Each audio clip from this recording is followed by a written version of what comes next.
Here we are with the empirical formula of silver oxide demo. The beginning question, what is the ratio of the number of silver atoms to oxygen atoms in a sample of silver oxide? Ultimately, we want to know how many silver atoms, that is Ag, to oxygen atoms, that is O. So the subscript I'm going to give now to silver is X, and the subscript for oxygen is going to be Y. Let's see if we can figure out what X and Y would be in a compound of silver oxide. The instructions read, heat the bottom of a crucible sitting on a ring stand using a Bunsen burner for a few minutes to dry out any moisture. Over here on the electric balance, I have a crucible. It's made of porcelain. It's a little cup. It's been heated thoroughly and the moisture has escaped from it. It's about as clean as it can get right now. We're going to go ahead and measure that mass, starting with the balance at 0. And we're at 9.62 grams. And we can go ahead and record that here in the data table.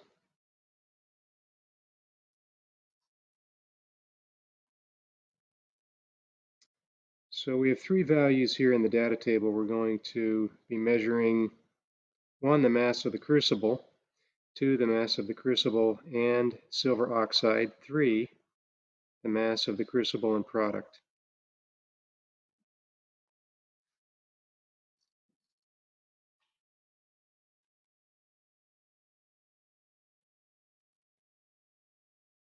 So let's go with 9.61 grams for the mass of the crucible.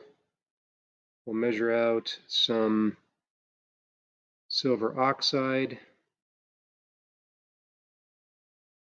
We want about 0.5 grams of silver oxide in the crucible. The silver oxide being a dark colored powder at room temperature.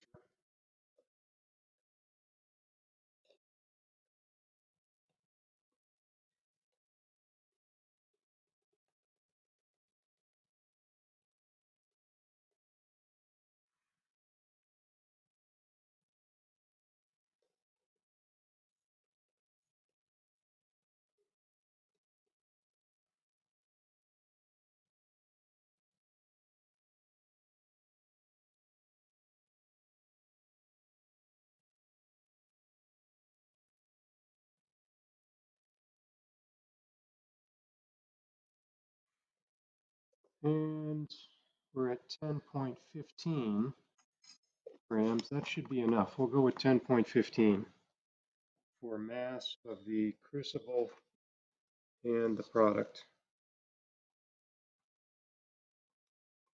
Mass of the crucible and the silver oxide, I should say. 10.15 grams. The third value here, the mass of the crucible and the product, that's going to be what's left over after heating the crucible for about 20 minutes. So step 4, we'll heat it on the Bunsen burner. We want to make sure we don't inhale any of the fumes, the smoke, not get too close to this as it's heating, and of course keep it at arm's length. Afterwards, we'll measure and record the combined mass of the crucible. The crucible lid we won't need. We won't use that for this demonstration. So we're looking for the mass of the crucible in just the silver metal. The purpose of heating the crucible with the silver oxide is to separate the silver from the oxygen. The oxygen, as it heats up, becomes a gas and escapes from the compound and just escapes into the room. So starting with a Bunsen burner, to heat this up. Let's go ahead and put this sample on a ring stand. It looks like this. You'll see the stand has been set up so that it's just above the Bunsen burner.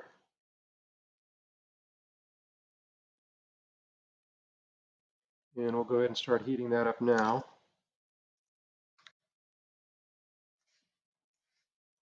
Always light the igniter first, then turn on the gas.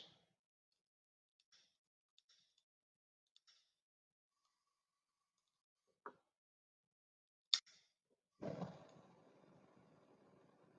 there it is. Okay, we're going to let this go for about 20 minutes and then take some measurements. We'll pause here for a moment. And we've completed step 4, which was to heat the sample over the Bunsen burner for 20 minutes. And now we go to step 5, which would be to measure and record the combined mass of the crucible and silver metal product, going to the balance to measure the mass. Notice the crucible has a powdery white substance in it now. That's the silver metal that's left over after the silver oxide lost its oxygen. So the oxygen all burned off. And when we go to measure this, you get a reading of 10.11 grams. So let's record 10.11 grams here for mass of crucible and product.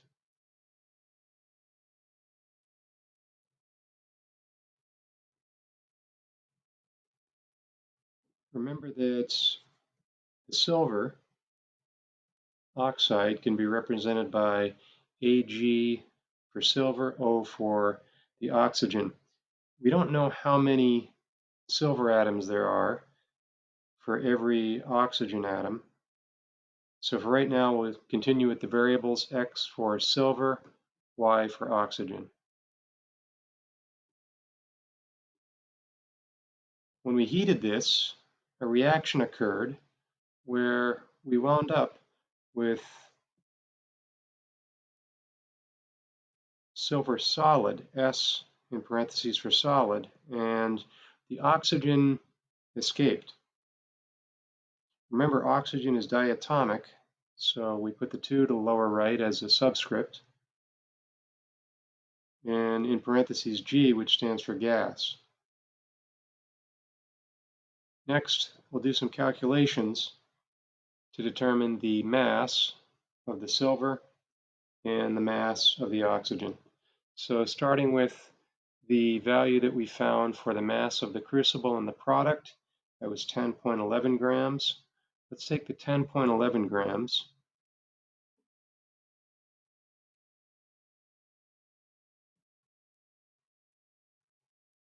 and subtract from that the 9.61 grams, the mass of the crucible.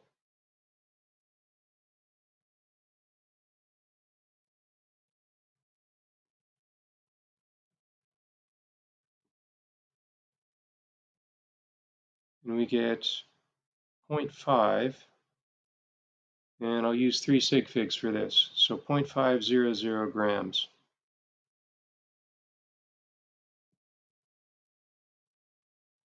That's the silver. The oxygen we can find by taking the mass of the crucible and the silver oxide. We said that was 10.15 grams.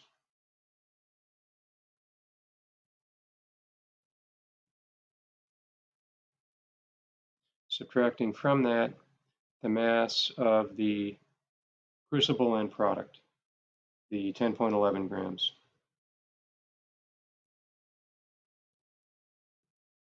So the mass of the oxygen comes out to 0.04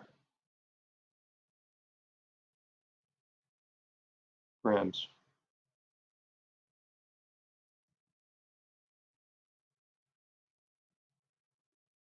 Next, we're going to take these gram figures for silver and oxygen and convert those to moles. if we have a periodic table, we'll see that for silver,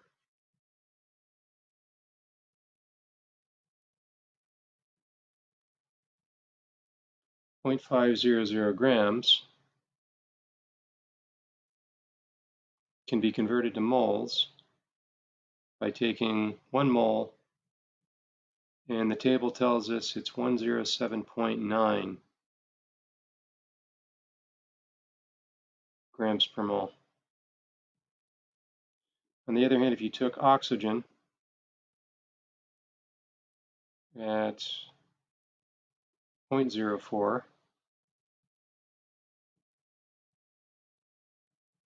multiply that times the moles per gram for oxygen, we're at 16.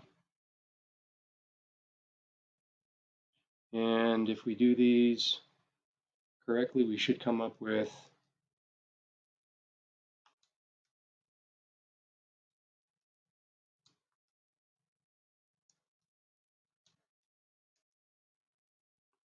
0.00463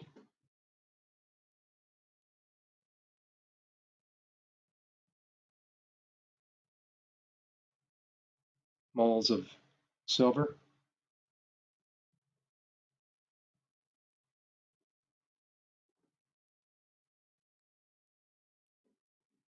and 0.0025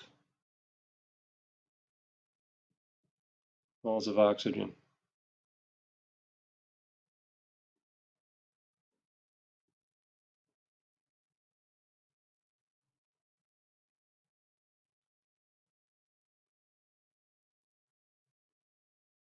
Let's take these two figures now, the 0.00463 and the 0.25,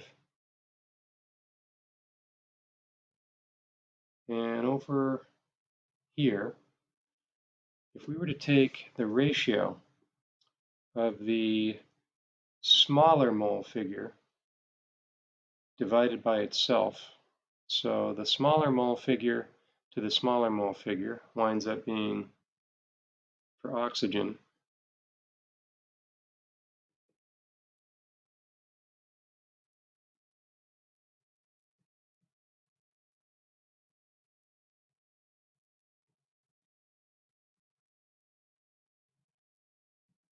obviously that's going to be 1.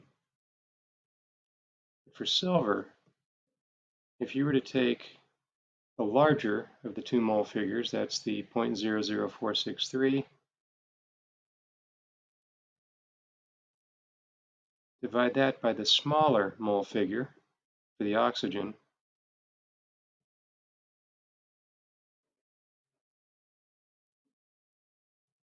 .85.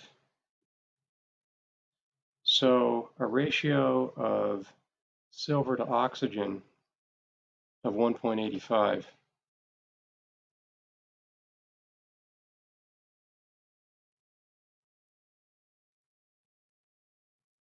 In the discussion question, it reads, describe the mathematical steps to find the ratio of the number of atoms of each element rounded to the nearest whole number in the sample. So remember how we found that ratio? We found the ratio of moles of silver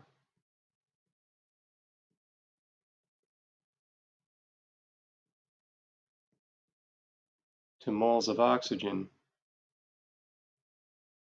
to be 1.85 to 1. What if you rounded to the nearest whole number? So take that 1.85 and round that to the nearest whole number. Show the steps there for rounding in the new ratio. What ratio would you come up with?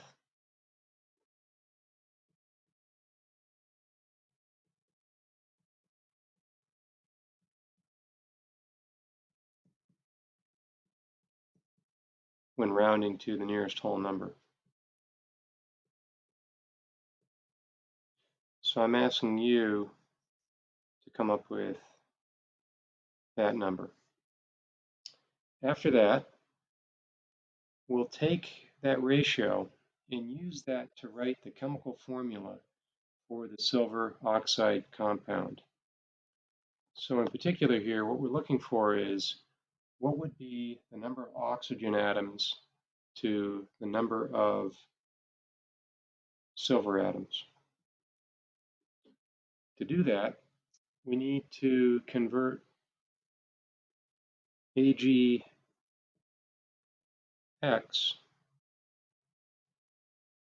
OY to a chemical formula that shows what the subscript X would be, that is how many silver atoms, to the subscript Y, that is how many oxygen atoms. So the question here is, if we have AgX OY, what are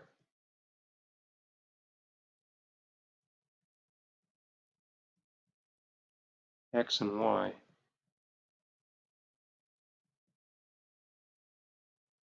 according to the ratio,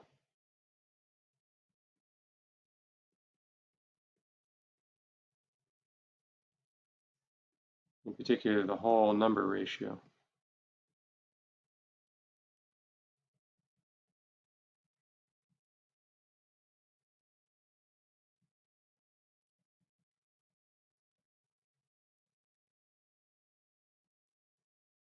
Go ahead and answer that here. So we're looking for a chemical formula. Number 3 reads, what is the charge of the oxide ion? So in order for silver, that is Ag, to form a bond with oxygen, it's going to need to form an ionic bond. What would be the charge on the silver ion to bond with the oxygen or oxide ion? What would that oxide ion need to be? Then, based on the chemical formula for silver oxide, what is the charge on the silver ion? So we're looking for oxide ion charge, silver ion charge. We get down to number 4. We're asked to write the balanced chemical equation for the decomposition of silver oxide.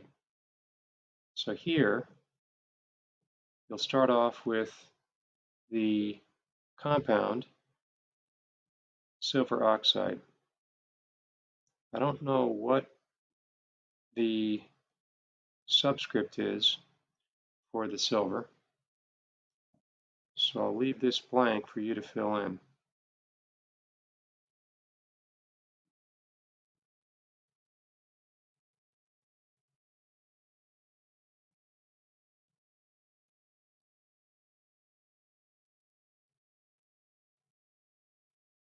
So put in the subscripts for your silver and your oxide based on what you determined to be the chemical formula.